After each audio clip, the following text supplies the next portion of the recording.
저는 박선희입니다. 올해로 66살이 되었죠. 30년 동안 여고에서 국어를 가르쳤던 교사였어요. 학교에서는 원칙이 철저하다고 소문났지만 사실 속마음은 누구보다 따뜻했습니다. 제 학생들이라면 누구든 품어주고 싶었거든요. 그런데 지금 이렇게 혼자 앉아 있으니 그때 그 따뜻함이 정말 있었는지 의심스럽기도 해요. 왜냐하면 가장 소중한 사람을 지켜주지 못했으니까요. 이야기는 한참 전으로 거슬러 올라갑니다. 젊은 시절 저는 나름 행복한 가정을 꾸렸다고 생각했어요. 남편과 저 그리고 귀여운 아들 하나. 완벽하지는 않아도 평범하게 살아갈 수 있을 거라 믿었죠. 하지만 인생이란 게 그리 호락호락하지 않더군요. 남편이 사업에 손을 댔다가 크게 실패했습니다. 빚더미에 앉게 된 거죠. 그때만 해도 힘들어도 함께 이겨내자고 말했는데 남편은 견디지 못했나 봐요. 어느 날 아침 눈을 뜨니 남편은 없었습니다. 쪽지 한 장만 남기고 가출해버린 거예요. 미안하다. 나는 가정을 책임질 자격이 없는 사람이다. 그게 남편이 남긴 마지막 말이었어요. 그 뒤로는 연락도 끊어졌죠. 저는 한순간에 홀어머니가 되어버렸습니다. 그때 아들 준호는 겨우 5살이었어요. 아빠가 어디 갔냐고 묻는 아이에게 뭐라고 대답해야 할지 몰라서 밤마다 이불 속에서 소리 없이 울었던 기억이 나네요. 하지만 울고만 있을 수는 없었죠. 아이를 키워야 했으니까요. 다행히 교직이 있었습니다. 월급이 크지는 않았지만 안정적이었어요. 저는 온 힘을 다해 준호를 키웠습니다. 아침 일찍 출근해서 밤늦게 퇴근하고 집에 와서는 아이 숙제를 봐주고 이야기책을 읽어주었죠. 엄마 아빠는 언제 와요? 가끔 준호가 이렇게 물으면 가슴이 미어졌습니다. 하지만 아이 앞에서는 절대 눈물을 보이지 않으려고 애썼어요. 아빠는 멀리 일하러 가셨는데 언젠가는 돌아오실 거야. 거짓말이었죠. 하지만 5살 아이에게 진실을 말할 수는 없었어요. 그렇게 4년이 흘렀습니다. 준호는 9살이 되었고 저는 그 아이가 세상에서 가장 소중한 보물이라고 생각했어요. 비록 아빠는 없지만 엄마인 제가 2배로 사랑해주면 된다고 믿었거든요. 1993년 여름이었습니다. 여름방학이 시작되고 며칠 후 동네에서 초등학생들을 위한 과학 캠프가 열린다는 소식을 들었어요. 3박 4일 일정으로 아이들이 자연 속에서 여러 가지 과학 실험도 하고 놀 수 있다고 했죠. 처음에는 보내기가 망설여졌어요. 9살짜리를 혼자 보내기에는 너무 어린 것 같았거든요. 하지만 준호가 너무 가고 싶어 했습니다. 엄마 친구들이 다 간대요. 저도 가고 싶어요. 로봇도 만들고 별도 본다면서요. 준호의 반짝이는 눈을 보니 마음이 약해졌어요. 그동안 혼자서 얼마나 외로웠을까 싶어서요. 다른 아이들은 아빠와 함께 놀러도 가고 하는데 준호는 항상 저와만 있었잖아요. 그래 가자. 대신 엄마 말 잘 들어야 해. 선생님 말씀도 잘 듣고. 네 엄마. 정말 감사해요. 준호가 제 목을 꼭 안으며 기뻐하는 모습을 보니 제 마음도 덩달아 따뜻해졌어요. 아, 이렇게 기뻐하는 아이를 보는 게 얼마나 행복한 일인지 몰라요. 캠프 출발 당일 저는 준호의 가방을 꼼꼼히 챙겨주었습니다. 옷가지며 세면도구며 그리고 아이가 좋아하는 과자도 몰래 넣어주었죠. 준호야, 엄마가 없어도 혼자서 잘할 수 있지? 당연하죠, 엄마. 저 이제 다 컸어요. 준호가 씩씩하게 대답하는 모습이 기특하면서도 한편으로는 서운했어요. 벌써 이렇게 의젓해지다니 시간이 참 빠르구나 싶었죠. 버스 정류장에서 준호를 배웅할 때였습니다. 다른 아이들은 부모님이 함께 와서 배웅해 주는데 준호만 저 혼자 나왔더라고요. 다른 아빠들이 아이들 어깨를 토닥이며 격려해 주는 모습을 보니 괜히 준호에게 미안한 마음이 들었어요. 준호야, 엄마가 아빠 목까지 사랑해 줄게. 걱정하지 마. 엄마, 전 괜찮아요. 엄마가 있으니까 무서울 게 없어요.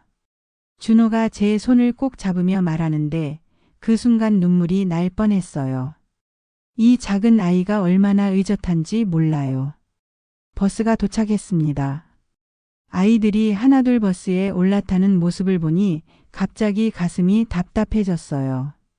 왜인지 모르게 불안한 기분이 들었거든요.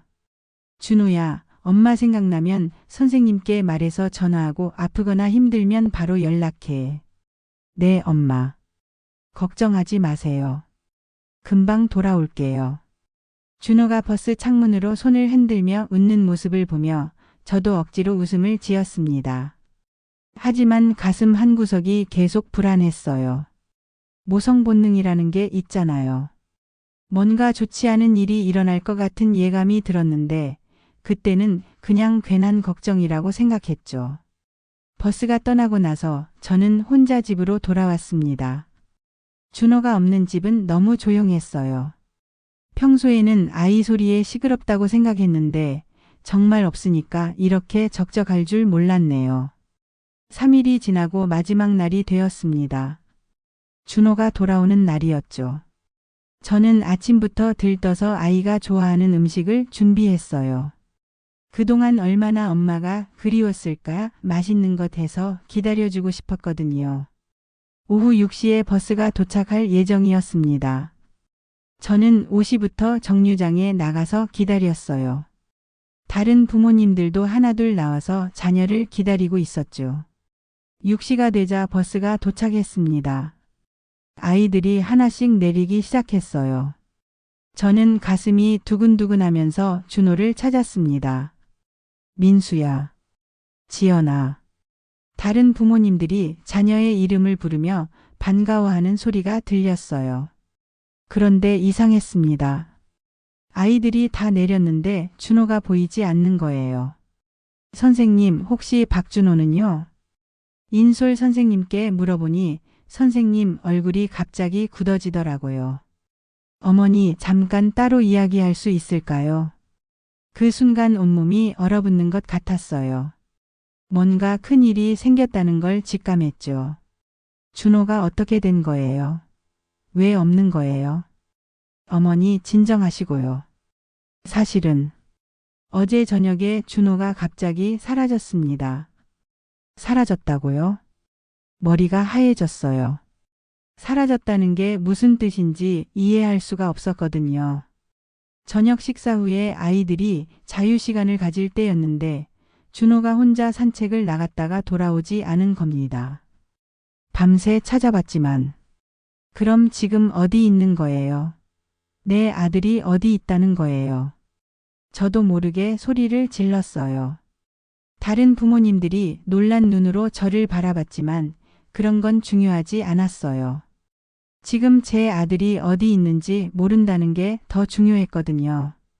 경찰에 신고는 했고 지금도 수색 중입니다.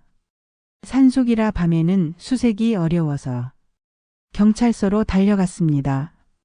경찰관들이 수색하고 있다고 했지만 저는 가만히 있을 수가 없었어요. 직접 산으로 올라가서 준호를 찾겠다고 했죠.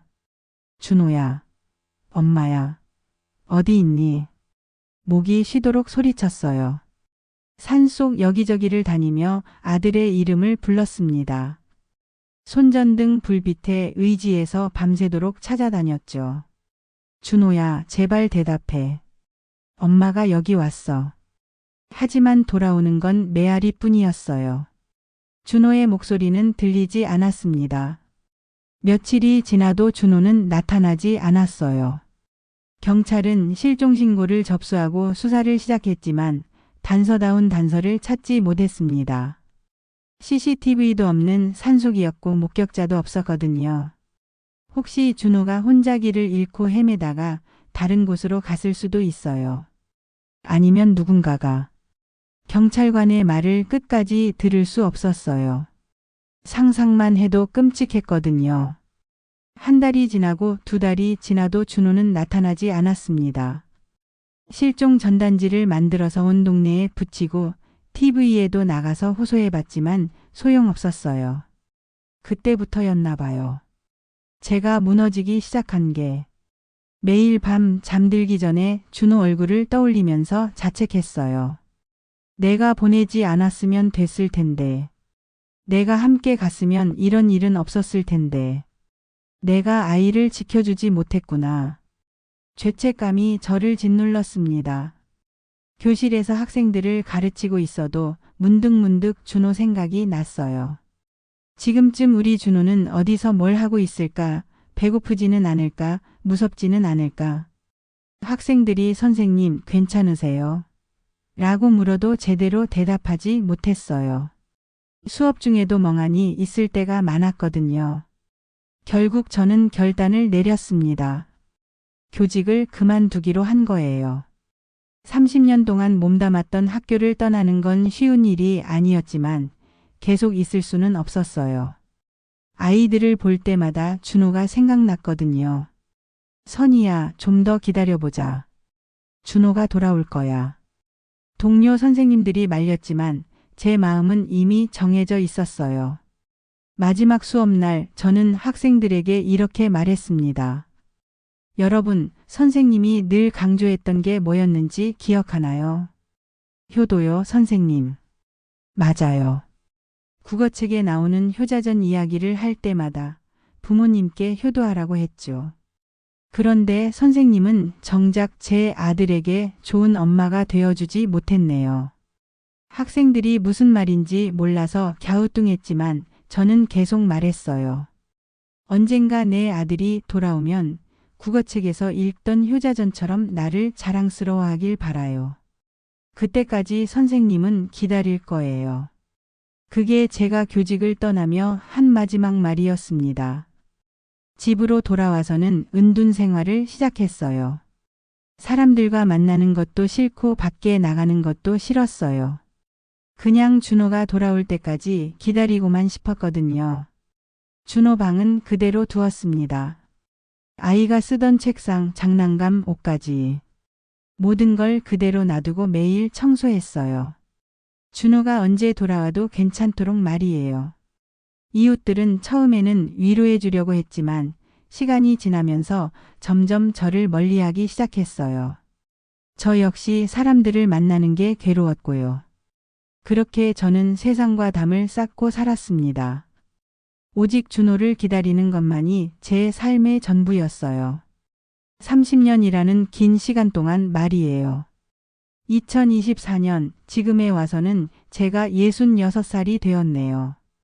준호를 잃은 지도 벌써 31년이 흘렀습니다. 세상 사람들은 모두 잊었겠지만 저에게는 어제 일처럼 생생해요. 요즘 제 하루 일과는 단조롭습니다. 아침에 일어나서 준호 방을 청소하고 간단히 식사를 한 뒤에는 TV 앞에 앉아 시간을 보내죠. 별로 재미있는 프로그램이 있는 것도 아니지만 혼자 있는 적적함을 달래려면 그게 최선이에요. 특히 드라마를 자주 봅니다. 가족이 나오는 드라마를 보면서 행복한 가정의 모습을 간접적으로나마 느끼려고 하죠. 물론 볼 때마다 마음이 아프긴 하지만요. 그날도 평소와 다르지 않았습니다. 점심을 먹고 소파에 앉아서 TV를 켰어요. 뉴스가 나오고 있었는데 별로 관심 없는 내용들이었죠. 정치 이야기며 경제 이야기며. 그런데 갑자기 화면이 바뀌더니 연예 뉴스가 나왔어요. 새로운 드라마 제작 발표 기자회견 소식이었습니다. 평소 같으면 그냥 넘겼을 텐데 그날은 왜인지 계속 보게 되었어요. 최근 화제가 되고 있는 신진 제작사 드림웍스 코리아의 대표 김민준 씨가 새로운 작품을 발표했습니다. 아나운서의 멘트와 함께 한 남자가 화면에 나타났어요.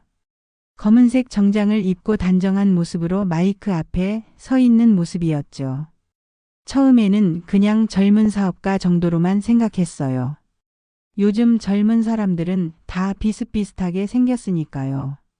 그런데 그가 말을 시작하는데 뭔가 낯익다는 느낌이 들었어요. 안녕하세요. 드림웍스 코리아 대표 김민준입니다. 이번에 저희가 제작할 작품은 목소리부터 뭔가 익숙했어요. 어디서 들어본 것 같은데 확실하지 않았죠. 그냥 제 착각이겠거니 하고 넘어가려 했는데 그때였습니다. 그가 발표 중에 무의식적으로 손을 들어 머리를 쓸어 넘기는 순간 셔츠 소매가 살짝 올라갔어요. 그리고 그 팔목에 반달 모양의 흉터가 보였습니다. 순간 온몸에 전기가 흐르는 것 같았어요. 그 흉터 저는 너무 잘 알고 있었거든요. 준호가 6살 때였나요? 자전거를 배우다가 넘어져서 팔목에 크게 다쳤던 적이 있었어요. 병원에 데려가서 꿰매기는 했지만 흉터가 남았죠. 반달 모양으로요. 그때 준호가 울면서 엄마 이 흉터 없어질까요? 라고 물었을 때 저는 괜찮아 준호야. 흉터도 너의 일부야. 엄마는 그런 준호가 더 사랑스러워라고 말했던 기억이 나요. TV 속 남자의 팔목에서 본 그 흉터가 준호의 것과 똑같았습니다. 모양도 위치도 크기도. 설마 그럴 리가. 혼잣말이 절로 나왔어요. 하지만 마음 한구석에서는 혹시라는 생각이 자꾸 들었거든요. 다시 화면을 자세히 봤습니다. 그의 얼굴을 유심히 관찰했어요. 31년 전 9살이었던 준호의 모습과 비교해 가면서요. 눈동자의 모양, 코의 라인, 입꼬리가 살짝 올라가는 특유의 미소. 시간이 흘러 어른이 되었지만 어릴 때 특징들이 남아 있었어요. 특히 그가 웃을 때 나타나는 작은 보조개가 준호와 똑같았습니다. 준호도 웃을 때마다 왼쪽 볼에 작은 보조개가 생겼거든요. 가슴이 미친 듯이 뛰기 시작했어요. 이런 우연이 있을 수 있을까요? 흉터며 얼굴 특징이며 이렇게 많이 닮을 수가 있을까요? 혹시 우리 준호가 아닐까? 목소리가 떨렸어요. 31년 동안 매일 기다렸던 그 순간이 정말 온 건 아닐까요? 하지만 이성적으로 생각해보니 말이 안 되는 부분이 많았어요. 우선 이름부터 다르잖아요. 김민준이라고 했는데 우리 아들은 박준호였거든요. 그리고 나이도 맞지 않는 것 같았어요. TV에서는 38세라고 소개했는데 준호라면 지금 40세여야 하거든요. 내가 너무 간절해서 엉뚱한 사람을 준호라고 생각하는 건 아닐까? 스스로에게 물어봤지만 그래도 마음이 진정되지 않았어요. 그 흉터가 너무 똑같았거든요. 기자회견은 계속되었습니다. 저는 한마디도 놓치지 않으려고 화면에 온 신경을 집중했어요. 이번 작품은 가족의 의미를 다시 생각해보게 하는 드라마입니다. 잃어버린 가족을 찾는 이야기죠. 그의 말을 들으니 더욱 이상했어요. 하필이면 잃어버린 가족을 찾는 이야기라고요. 이것도 우연일까요? 기자들이 여러 질문을 했습니다. 그 중에 개인적인 질문도 있었어요. 대표님의 개인적인 이야기가 작품에 반영되었나요? 글쎄요. 제 어린 시절이 조금 복잡했다고 할까요? 그런 경험들이 작품을 만드는데 도움이 되었을 것 같네요. 복잡한 어린 시절이라고 했을 때 저는 더욱 확신이 들었어요. 준호도 아빠 없이 자라면서 힘들었을 텐데 그런 이야기를 하는 건 아닐까요? 기자회견이 끝나고 뉴스가 다른 주제로 넘어갔지만 저는 계속 그 남자 생각만 했어요. 김민준이라는 이름의 그 사람이 정말 제 아들일 가능성이 있을까요? 그날 밤 잠이 오지 않았습니다. 침대에 누워서도 계속 그의 모습이 떠올랐어요. 특히 그 반달 모양 흉터가 자꾸 눈앞에 아른거렸죠. 준호야, 정말 너인 거니? 어둠 속에서 혼잣말을 했어요.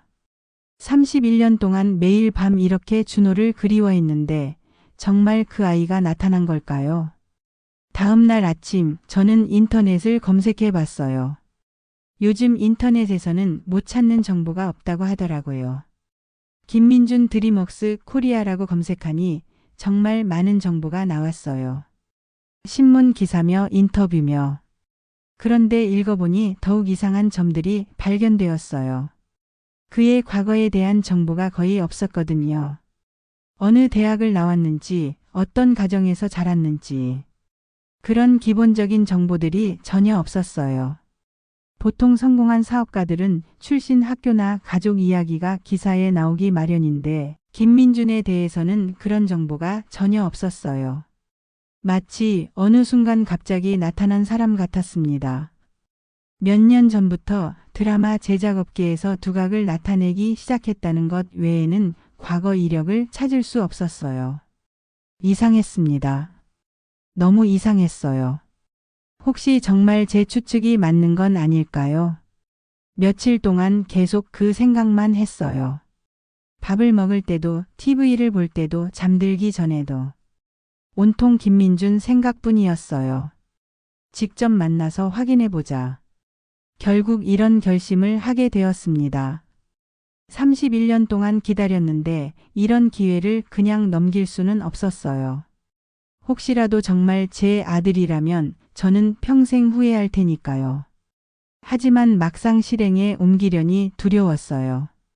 만약 제가 잘못 생각한 거라면 전혀 모르는 사람한테 가서 당신이 제 아들이에요 라고 말하는 게 얼마나 우스꽝스럽겠어요. 그래도 용기를 내기로 했습니다. 31년 동안 아들을 기다린 어머니의 마음이라면 이 정도 창피함은 감수할 수 있다고 생각했거든요. 인터넷으로 드림웍스 코리아의 주소를 찾아봤어요. 강남에 있는 오피스텔 건물이었습니다. 그리 크지 않은 제작사인 것 같았지만 요즘 뜨고 있다고 하니 나름 성공한 회사인 모양이었어요. 며칠 동안 고민하다가 드디어 그곳으로 향했습니다. 지하철을 타고 강남까지 가는 길 가슴이 계속 두근거렸어요. 정말 우리 준호일까? 만약 맞다면 뭐라고 말해야 하지? 31년 동안 기다렸다고 말하면 믿을까? 온갖 생각이 머릿속을 스쳐 지나갔습니다. 드림웍스 코리아가 있는 건물 앞에 도착했어요. 생각보다 번화한 곳이었습니다. 사람들이 바쁘게 오가고 높은 빌딩들이 즐비했죠. 저는 건물 입구 근처 카페에 앉아서 기다리기로 했어요. 언제 그가 나올지 모르지만 일단 기다려보자고 생각했거든요. 1시간, 2시간이 지났습니다. 여러 사람들이 건물을 들어갔다 나왔다 했지만 김민준은 보이지 않았어요.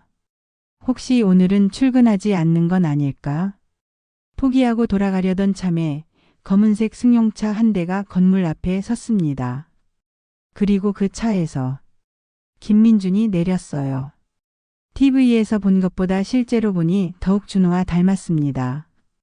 키도 제법 크고 걸음걸이도 어릴 때 준호와 비슷했어요.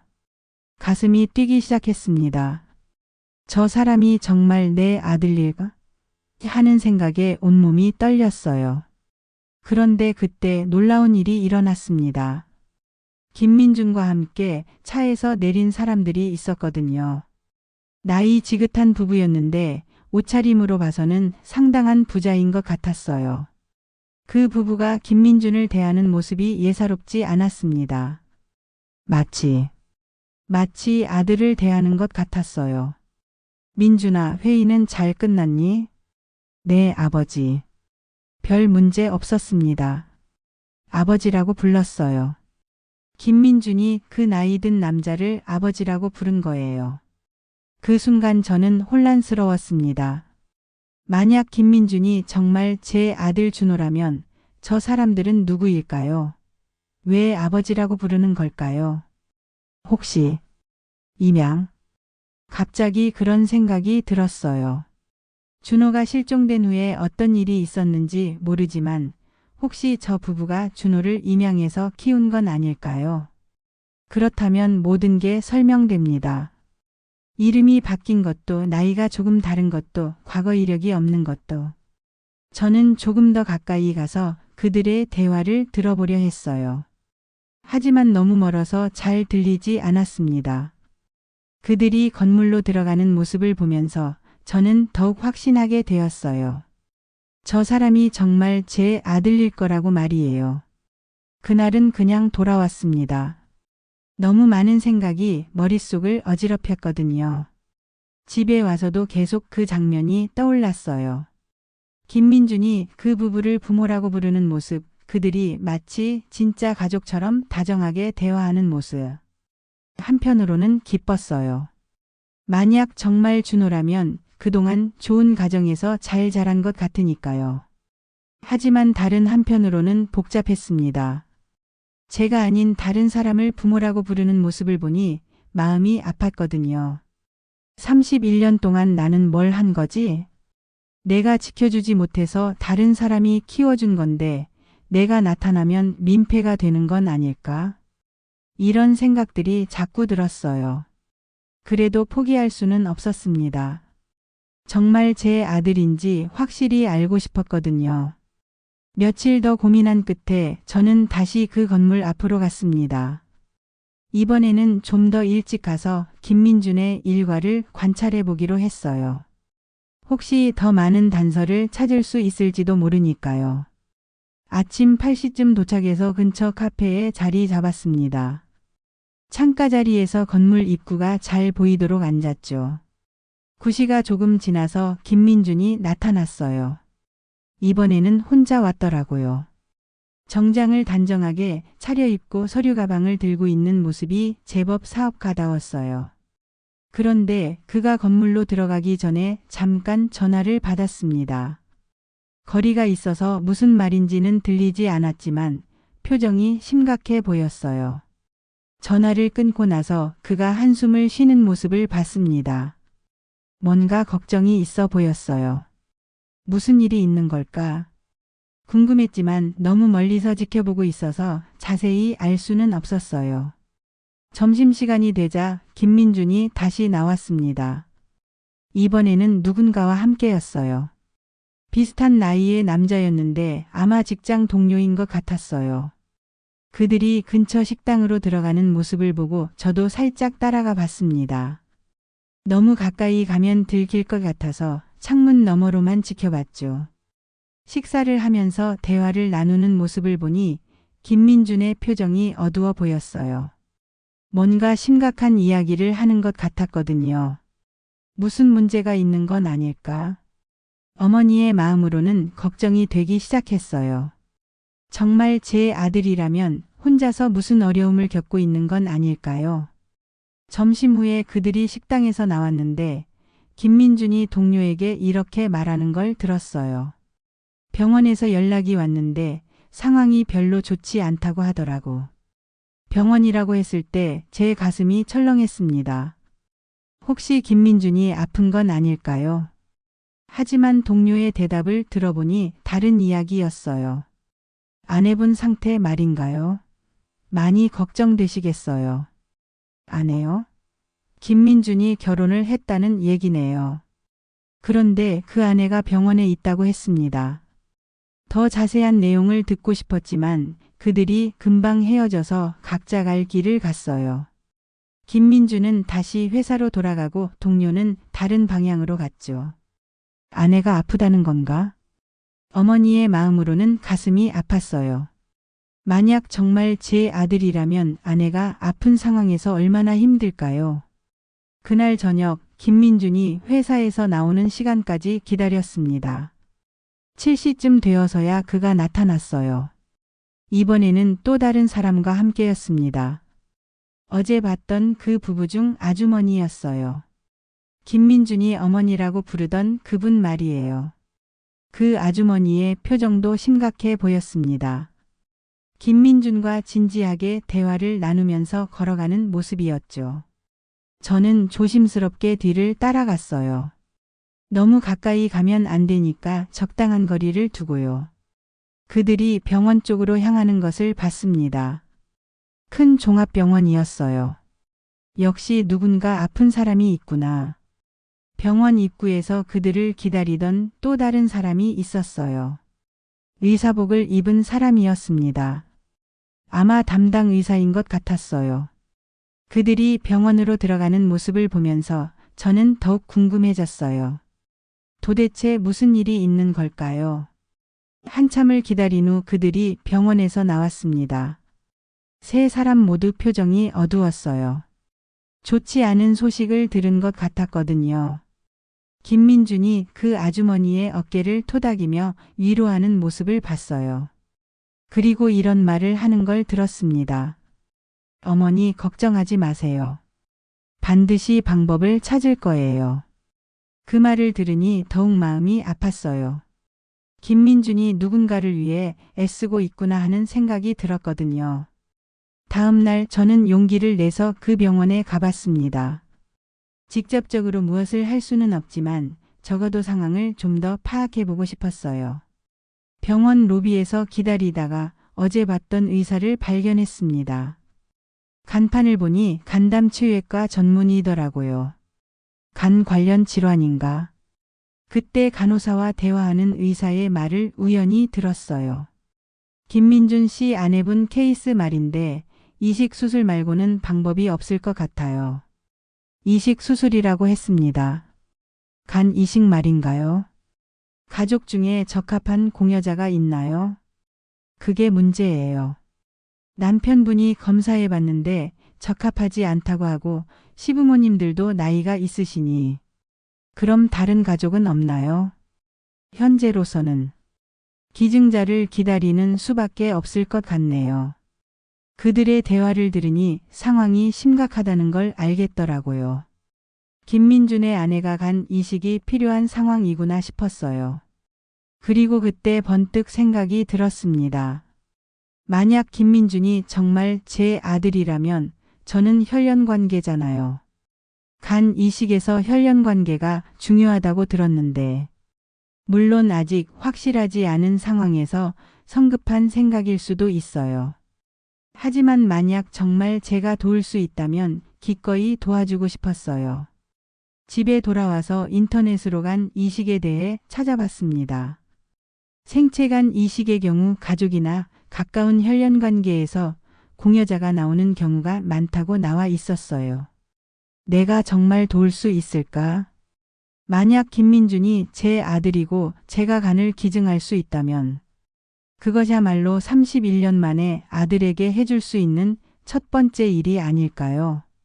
하지만 여전히 확신이 서지 않았어요.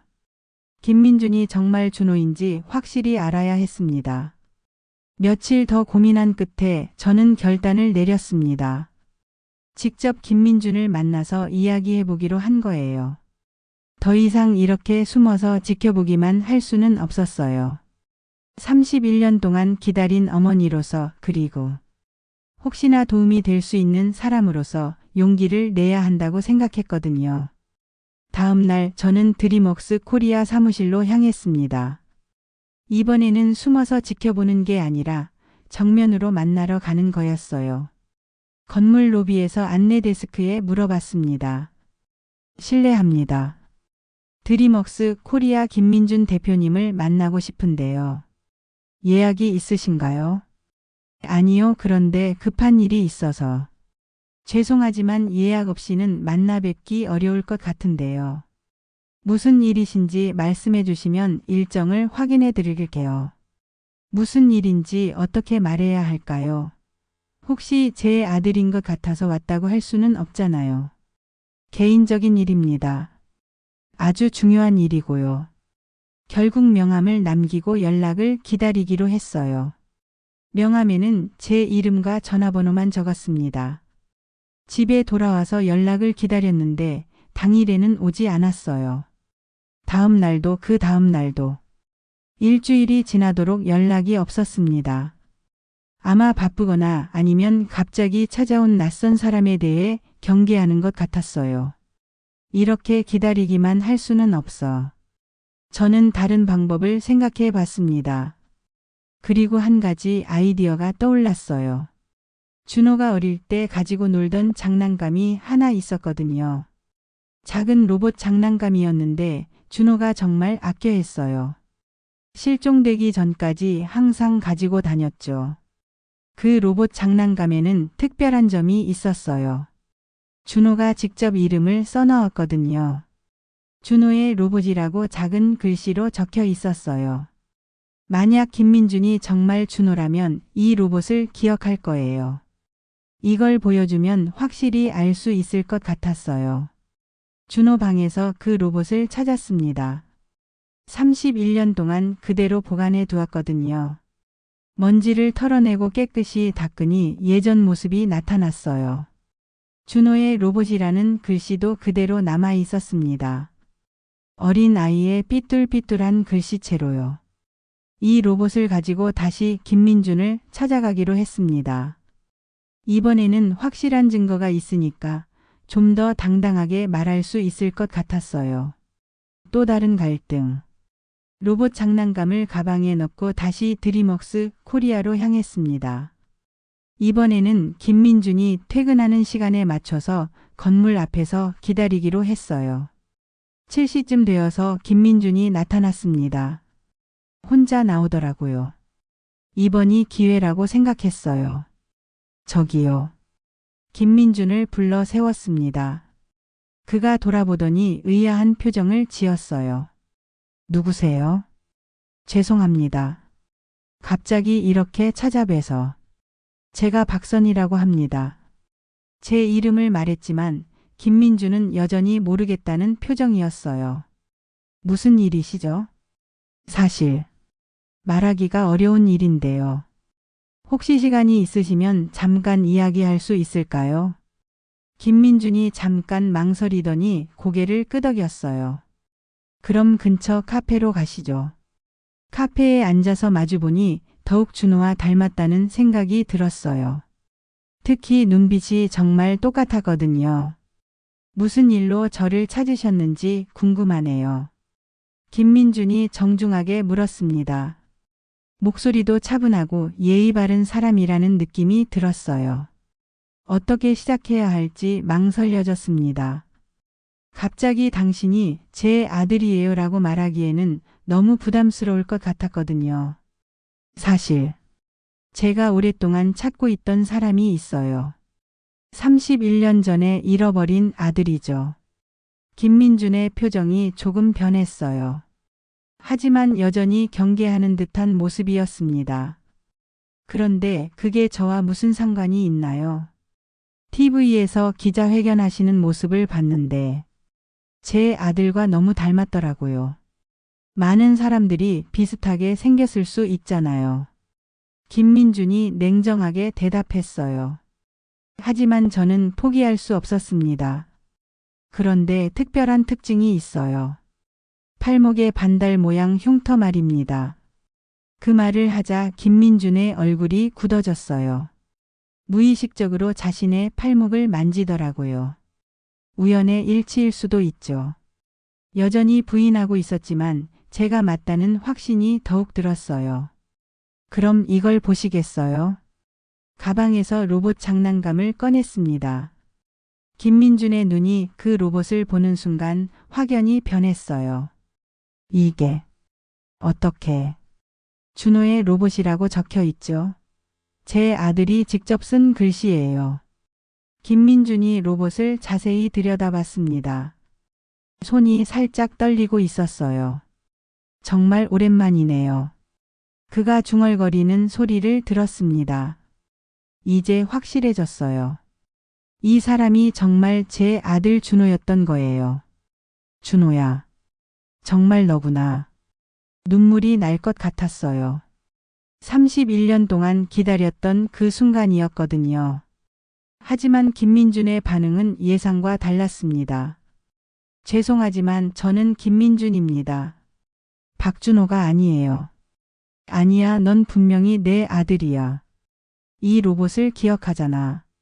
어릴 때 기억이 좀 있긴 하지만 저는 이미 다른 가정의 아들입니다. 김민준의 말이 차갑게 느껴졌어요. 분명히 기억하면서도 저를 인정하려 하지 않았거든요. 준호야, 엄마가 얼마나 기다렸는지 알아? 31년 동안 매일매일 너를 기다렸어. 엄마요? 김민준이 비웃는 듯한 표정을 지었어요. 그럼 그때는 왜 나를 지켜주지 못했습니까?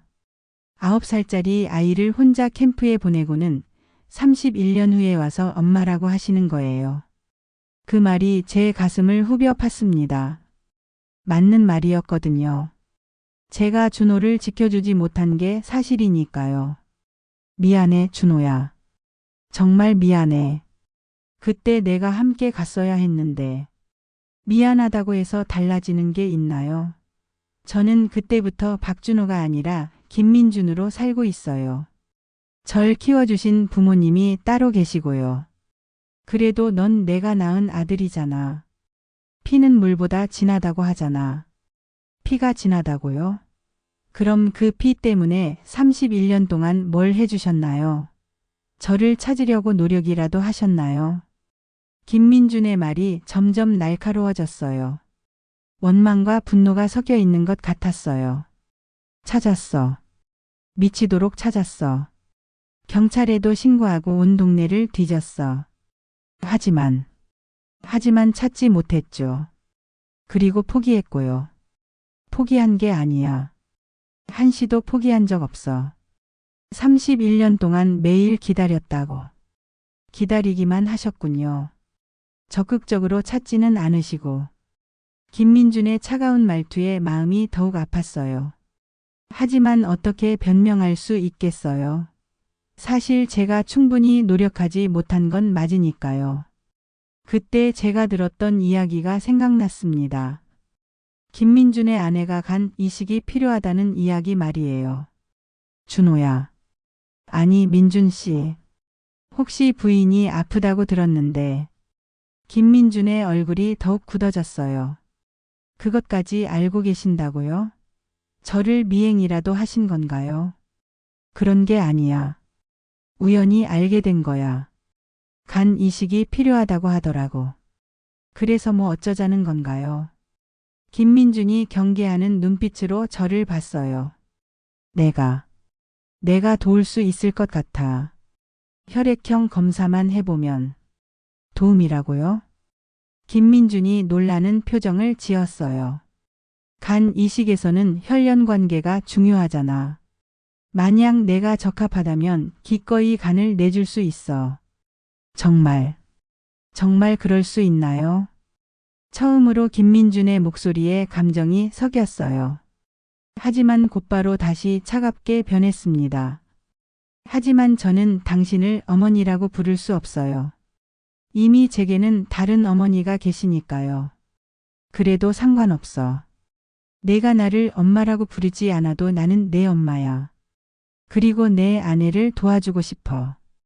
김민준이 한참 동안 말없이 저를 바라봤어요. 내적 갈등을 하고 있는 것 같았거든요. 왜 그렇게까지 하려고 하세요? 31년 동안 엄마로서 아무것도 해주지 못했잖아. 이번만큼은 정말 도와주고 싶어. 하지만 간 이식은 위험한 수술이에요. 자칫하면 생명도. 그런 건 상관없어. 내 아들의 아내를 살릴 수 있다면 내 목숨이라도 기꺼이. 그만하세요. 김민준이 갑자기 소리쳤어요. 카페 안에 다른 사람들이 쳐다봤지만 그는 신경 쓰지 않는 것 같았어요. 왜 이제 와서 그런 말을 하시는 거예요? 31년 전에 그렇게 했으면 됐잖아요. 김민준의 눈에 눈물이 고였어요. 그동안 억눌러 왔던 감정이 터져나오는 것 같았어요. 그때 내가 무서웠는지 알아요. 산속에서 길을 잃고 헤맬 때 얼마나 엄마가 보고 싶었는지 알아요. 준호야. 하지만 엄마는 오지 않았어요. 며칠을 기다려도 몇 달을 기다려도 결국 다른 사람이 저를 찾아주었어요. 김민준이 흐느끼기 시작했어요. 어른이 된 지금도 어릴 때 상처가 아직 남아있는 것 같았어요. 미안해, 정말 미안해. 엄마가 못난 거야. 널 지켜주지 못해서 정말 미안해. 저도 눈물이 났어요. 31년 동안 품고 살았던 죄책감과 지금 아들 앞에서 느끼는 미안함이 한꺼번에 쏟아졌거든요. 한참을 그렇게 서로 울고 있었습니다. 카페에 다른 손님들이 신경 쓰이긴 했지만 그런 건 중요하지 않았어요. 그래도 이제라도 왔잖아요. 김민준이 눈물을 닦으며 말했어요. 혈액 검사 한번 해보죠. 정말 적합하다면. 그럼 해줄 거야. 엄마가 도와줄 수 있게 해줄 거야. 조건이 있어요. 김민준이 진지한 표정으로 말했어요. 수술이 끝나고 나서도 저를 찾지 마세요. 저는 김민준으로 살고 싶어요. 박준호로 돌아갈 생각은 없어요. 그 말이 가슴을 찔렀지만 어쩔 수 없다고 생각했어요. 31년 동안 다른 사람으로 살아온 아들에게 갑자기 원래 이름으로 돌아오라고 할 수는 없잖아요. 알겠어. 내가 원하는 대로 할게. 정말로요? 그래. 대신 한 가지만 부탁할게. 수술 전에 단 한 번만 엄마라고 불러줄 수 있을까? 김민준이 망설였어요. 하지만 이내 작은 목소리로 말했습니다. 엄마. 그 한마디를 듣는 순간 31년 동안의 기다림이 보상받는 것 같았어요. 다음 날 바로 병원에 갔습니다. 김민준과 함께 혈액 검사를 받았어요. 의사가 결과를 보더니 놀라는 표정을 지었습니다. 정말 신기하네요. 혈액형도 맞고 조직 적합성도 거의 완벽해요. 모자 관계가 맞나요? 네, 맞습니다. 김민준이 대답했어요. 처음으로 저를 어머니라고 인정하는 순간이었죠. 그렇다면 어머니의 간이 가장 적합합니다. 성공 가능성이 매우 높아 보여요. 의사의 말을 듣고 김민준이 제 손을 꼭 잡았어요. 정말 해주실 건가요? 당연하지. 내가 살아있는 이유가 바로 오늘이구나. 그 말을 하니 마음이 편안해졌어요. 31년 동안 아들을 위해 아무것도 해주지 못했는데 이제야 진짜 엄마 역할을 할 수 있게 된 거니까요. 수술 날짜가 정해졌습니다. 2주 후였어요. 그동안 여러 검사를 받아야 한다고 했습니다. 김민준과 헤어지면서 그가 마지막으로 이런 말을 했어요. 감사합니다. 정말 감사해요. 고마워할 것 없어. 이제라도 엄마 구실 할 수 있게 되어서 나야말로 감사하지. 집으로 돌아가는 길 마음이 복잡했어요. 기쁘면서도 슬펐거든요. 아들을 만났지만 진짜 아들로 되돌아오지는 않을 거라는 걸 알고 있었으니까요. 그래도 이번 한 번만이라도 정말로 도움이 될 수 있다는 게 감사했어요. 수술을 2주 앞두고 저는 여러 가지 검사를 받으러 병원에 다녔습니다. 나이가 있다 보니 꼼꼼히 확인해야 한다고 하더라고요. 다행히 모든 검사 결과가 좋게 나왔어요. 의사가 66세 치고는 정말 건강하시네요 라고 말할 정도였죠. 그 기간 동안 김민준과 몇 번 더 만났습니다. 처음처럼 차갑지는 않았지만 그래도 어색한 분위기였어요. 31년이라는 세월의 벽이 쉽게 허물어지지는 않더라고요. 김민준의 아내도 만날 수 있었어요. 서은영이라는 이름의 아름다운 여성이었습니다. 병색이 완연했지만 예의 바른 분이었어요. 어머님, 정말 죄송합니다. 이런 부탁을 드리게 되어서. 서은영이 병상에서 제게 인사했을 때 마음이 아팠어요. 무슨 말씀이에요? 제가 기꺼이 하는 일이에요. 민준이가 어렸을 때 많이 힘들었다고 들었어요. 어머님도 많이 고생하셨을 것 같은데. 서은영이 눈물을 흘리며 말했어요. 우리 민준이를 잘 키워주신 분들이 계셨으니까 이렇게 좋은 사람이 된 거예요. 그분들께도 감사하죠. 정말 마음에서 우러나오는 말이었어요. 비록 제가 키우지는 못했지만 김민준을 사랑으로 키워준 양부모님께도 고마웠거든요. 수술 3일 전 김민준이 양부모님과 함께 저를 찾아왔어요. 정식으로 인사드리고 싶다고 하더라고요. 김 회장과 김 회장 부인 두 분 다 인품이 좋아 보이는 분들이었어요. 정말 감사합니다. 저희 민준이를 위해 이런 결정을 해주셔서. 김 회장이 깍듯이 인사하시는 모습을 보니 괜찮은 집안에서 김민준을 잘 키웠다는 생각이 들었어요. 아닙니다. 제가 해야 할 일이에요. 민준이가 어릴 때부터 착한 아이였어요. 누구를 닮았나 했는데 어머님을 닮은 거였네요. 김 회장 부인의 말씀을 들으니 뿌듯하기도 하고 미안하기도 했어요.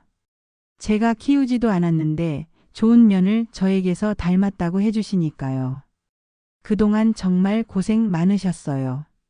저희가 민준이를 잘못 키웠나 싶어서 늘 걱정이었는데 이렇게 훌륭한 생물을 만나니 마음이 놓입니다. 두 분이 저를 진심으로 반겨주시는 모습을 보니 김민준이 정말 좋은 가정에서 자란 게 확실했어요. 수술 전날 밤 잠이 오지 않았습니다. 무서워서가 아니라 감회가 새로워서였어요. 31년 만에 아들을 만났고 이제 그 아들을 위해 뭔가 할 수 있게 되었어요. 비록 수술 후에는 다시 헤어져야 하지만 그래도 한 번이라도 진짜 엄마 역할을 할 수 있다는 게 감사했어요. 준호 방에 가서 마지막으로 정리를 했습니다. 혹시 수술이 잘못될 수도 있으니까요. 오래된 사진들을 보면서 어린 준호의 모습을 되새겼어요. 정말 귀여웠던 아이였는데 이제는 의젓한 어른이 되었더라고요. 내가 키웠다면 더 좋았을 텐데. 이런 생각도 들었지만 이미 지나간 일이니까 후회해봐야 소용없었어요. 수술 당일 아침 일찍 병원에 갔습니다. 김민준과 양가족들이 모두 와서 기다리고 있었어요. 수술복으로 갈아입고 수술실 앞에서 기다릴 때 김민준이 다가왔어요. 어머니, 정말 괜찮으세요? 걱정하지 마. 엄마는 괜찮아. 무서우시지 않아요? 전혀. 오히려 설레요. 31년 만에 내게 뭔가 해줄 수 있게 되어서 말이야. 김민준의 눈에 다시 눈물이 고였어요. 저 정말 못된 아들이었죠. 어머니한테 그런 차가운 말을 하고. 아니야. 내가 화낼 만했어. 엄마가 잘못했으니까. 이제 와서 깨달았어요. 어머니도 저만큼 힘들었을 거라는 걸. 그런 건 이제 생각하지 마. 중요한 건 은영이를 살리는 거야. 마취 직전 김민준이 제 손을 꼭 잡았어요. 어머니 사랑해요.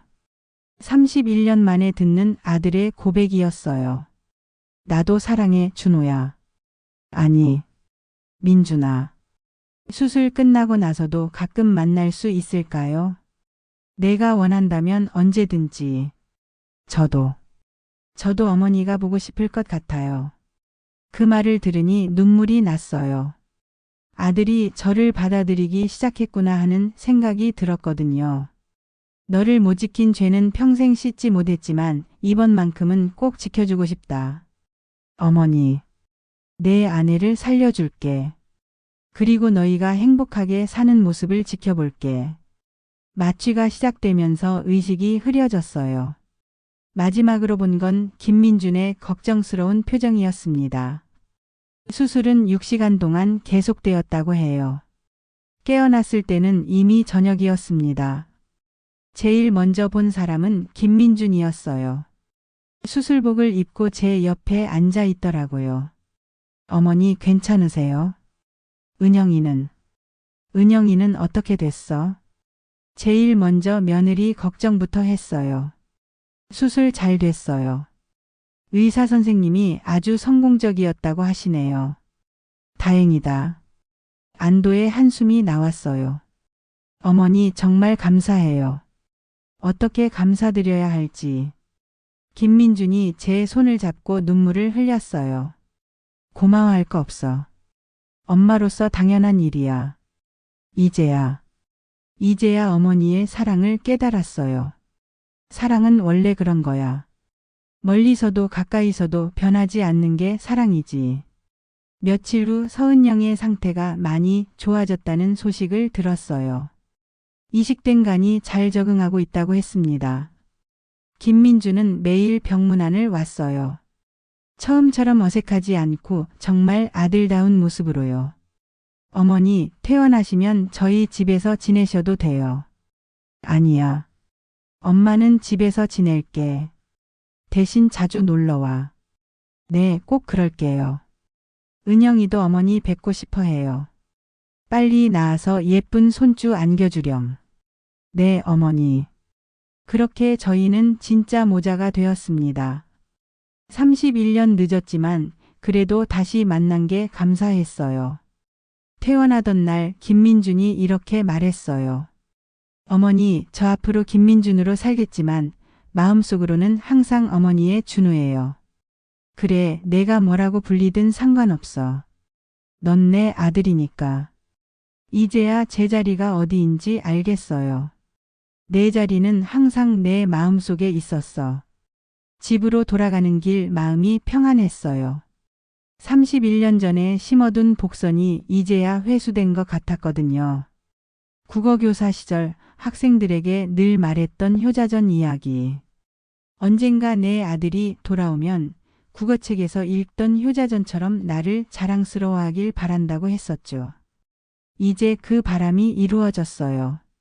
김민주는 정말로 자랑스러운 아들이 되어 있었고 저를 사랑한다고 말해줬거든요. 비록 31년이라는 긴 시간이 걸렸지만 우리는 다시 만났어요. 그리고 이제는 정말로 행복한 가족이 될 수 있을 것 같아요. 준호 방은 이제 손님 방으로 바꿀까 해요. 김민준과 서은영, 그리고 앞으로 태어날 손주들이 놀러 왔을 때 쓸 수 있도록 말이에요. 31년의 기다림이 끝났습니다. 그리고 새로운 행복이 시작되었어요.